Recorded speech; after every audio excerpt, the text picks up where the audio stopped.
What's up, everybody? I hope you're having a good day. I want to talk about a Benchmade product that I picked up not too long ago at Mid America Arms from my friend Audrey over there. Shout out to Audrey. She always, helps me out and hooks me up. She doesn't give me anything. I'm still paying her, but she knows her guns, she knows her knives, and I highly recommend her. She's awesome. So ask for Audrey at Mid America Arms in St. Louis. Let's see what we're looking at. As you can see, this says the Infidel. Now, in the past, since 2006 to be exact, the Infidel was always an out the front kind of mechanical, what people would call a switchblade.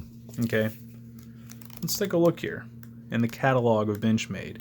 In the black class knives, here we are, the Infidel. The 3300 and the 3350. This is traditionally what people think of when they think about the Infidel. It's a mechanical out the front OTF knife, an awesome knife, It says an incredibly fast, reliable, tactical out the front. The Infidel has a cool factor that's hard to describe without experiencing it. So go buy one right now. I have to agree with them. When you handle the knife, it is a world of difference than any other knife you've ever held in your life. The closest one would be the Microtech switchblade, or out the front OTF. It's not a switchblade. It's not a switchblade, right? Whatever.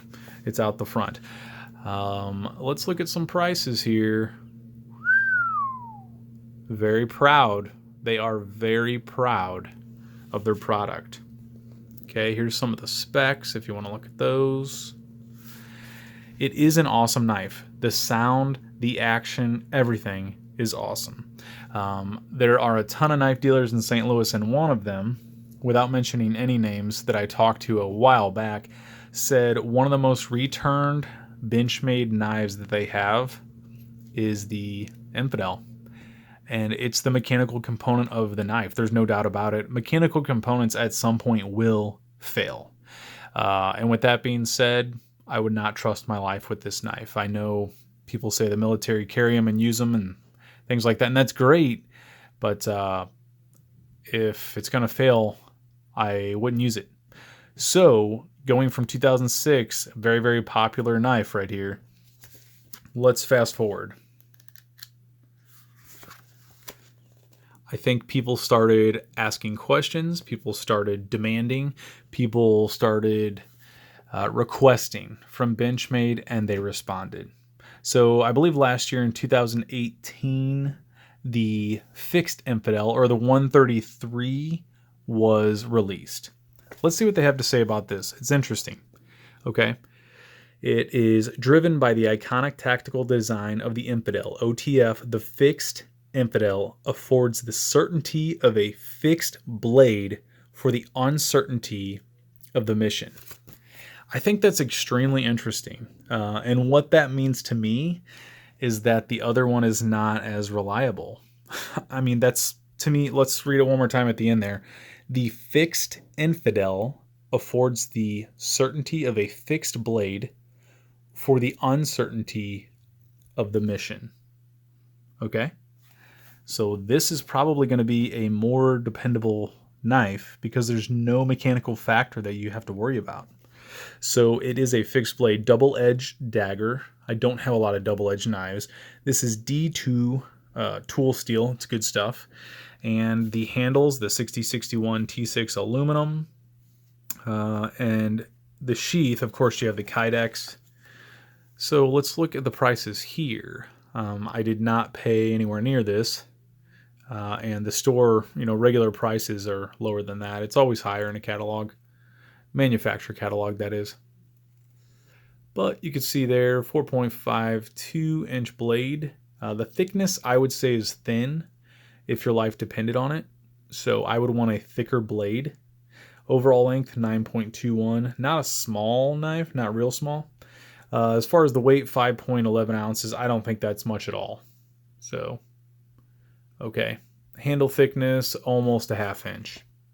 All right, so let's take a look at the real deal of the 133. I have the BK. All right. D2 steel. It says tactical here. And it is the black class. So 2018. Okay. Let's take a look here. I'm going to undo this because everyone watching this, if they've never seen this knife, they think I have to. So it just looks like you have to, undo the snap to take the knife out. That's not the case at all. Not even close. So here we go. So a little bit of Kydex on there, a little bit of plastic. Let's take a look at this thing up and down, okay? Beautiful machining. The fit and finish is awesome. Like I said, a little bit of plastic comes off the sheath, but the centering on the blade, as you can see, attention to detail. Bravo, Benchmade. I've had cheaper knives like this in the past, and they're not centered. They're off center. So you can see that edge is only on one side. Okay, on this side of the knife is the bevel.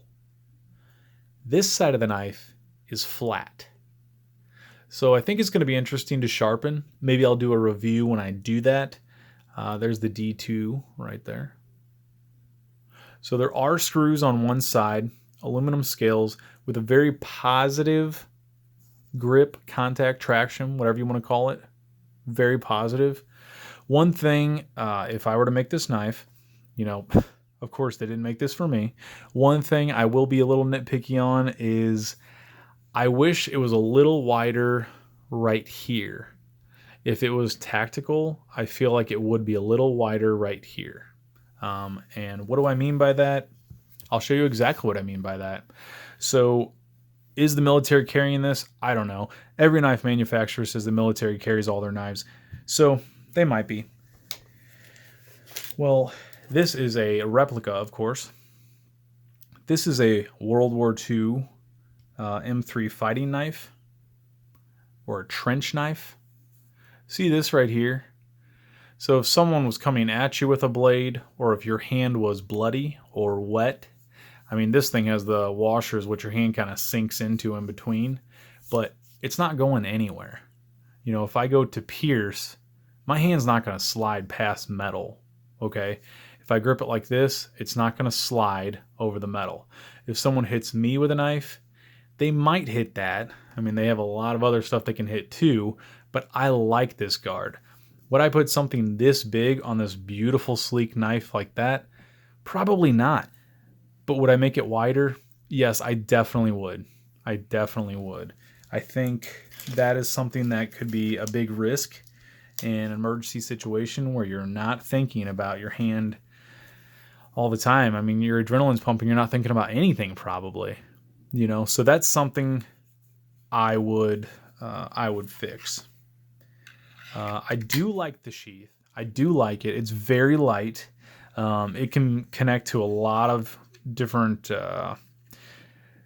vests and things like that. They said a lot of people carry this on their chest. If they're in the military, they would have it on a vest or something like that.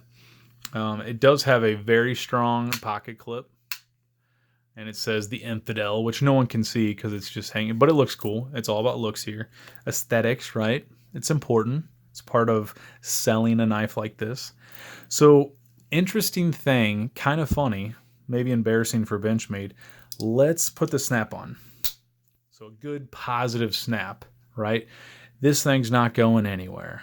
Well, I don't know why the snap's actually there. I think it does absolutely nothing to retain the knife in the sheath. So let's see if I can show you. Okay, so positive click. All right, feels good. Wait, it snapped. I can't move this. Okay, well, that's not the case at all. This thing, it does absolutely nothing to hold the knife in. But again, I love the knife. So, of course, you have the fixed blade. You could put a lanyard at the end. You could probably break glass or someone's teeth with this thing. So, what is the intended purpose of this knife? Some videos talk about that. I was thinking maybe carving some wood figurines. I was thinking maybe going on a fishing trip, some bushcraft stuff. Maybe I can do some batoning. Maybe I can take it bow hunting. No, no, no, no, no, right? This knife has one, in my opinion, this knife has one specific purpose. Okay? And let's look here. Let's see what Benchmade tells us it's for. Okay. So this knife, in my opinion, would be used as a secondary line of defense in order to save your own life. It is a crazy world out there. This world is not a Disney movie, although it might look like that on TV sometimes, besides the news. There are people out there that have bad intentions, guys. And I'm not going to preach or anything like that. I'm probably preaching to the choir. This is not a primary weapon, in my opinion. A primary weapon would be a firearm. If somebody crosses the threshold into your house, right, into your domain, and threatens your children, your wife, right, your family, your dog's barking, someone's breaking in the basement, they're on methamphetamines. This stuff happens, guys, every single day. If you think I'm lying, go talk to a police officer. Talk to a paramedic. This stuff happens all the time. You're going to have a firearm. That's your primary weapon. If something happens, right? If the person's on PCP or whatever, and they knock you down and you don't get a chance to shoot them, you have a secondary weapon. The secondary weapon can hopefully eliminate the threat, right? By piercing, cutting, causing bleeding, or creates distance between you and your enemy or your attacker, and then you go back to your primary weapon, your firearm. End of story. Threat eliminated, family safe, everybody that should be alive is alive. Okay, again, not going to go into that. Why do I have paracord on this knife? Because I turned it into a neck knife. I've never had a neck knife before, but I thought about this. If somebody's breaking in my basement, my dog's going crazy, and the guy's walking up the stairs, or he's at my front door, right? Because a house is only going to keep out an honest person. I'm not going to put a belt on. So I might be in shorts. I might be naked. I don't know what I'm going to be wearing. Maybe very little, maybe nothing, but I'm not going to take the time to put a belt on. Okay. So I'm going to grab primary weapon. I'm going to have secondary weapon. Takes literally seconds to be ready. Seconds. Okay. This is around my neck. Again, this does absolutely nothing. So as a secondary, I have this around my neck and I'm ready. Okay. So as far as the sharpness, it is very sharp. Okay. I haven't touched this at all, and I'll go into that in just a second. So the knife is very sharp. I don't think it's made to cut paper, honestly. I think it's made for more something like this. I think that is more along the lines of what it's made for. Okay. This is a dagger, right? Historically, I think we all understand what daggers are made for. And it's not deer hunting or fishing or carving. Okay. It's not for EDC to cut boxes at work. This is a double-edged dagger. It is made to protect your life or your family's. And that's why I have it. Okay. So I bought this knife with a very specific purpose. I hope, I really, really, really do hope I never have to use this knife, ever. I will not be doing a review in the barn. I will not be cutting carpet with this thing, and I will not be stabbing boards. I'm sorry. There won't be a hard use review on this knife, but when I need it, I do trust it.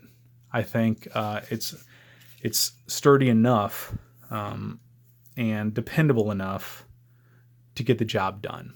I think it is a lot more trustworthy than the original Infidel, which has a mechanical aspect. Like we talked about, mechanical components do fail. They will fail at some point in their life.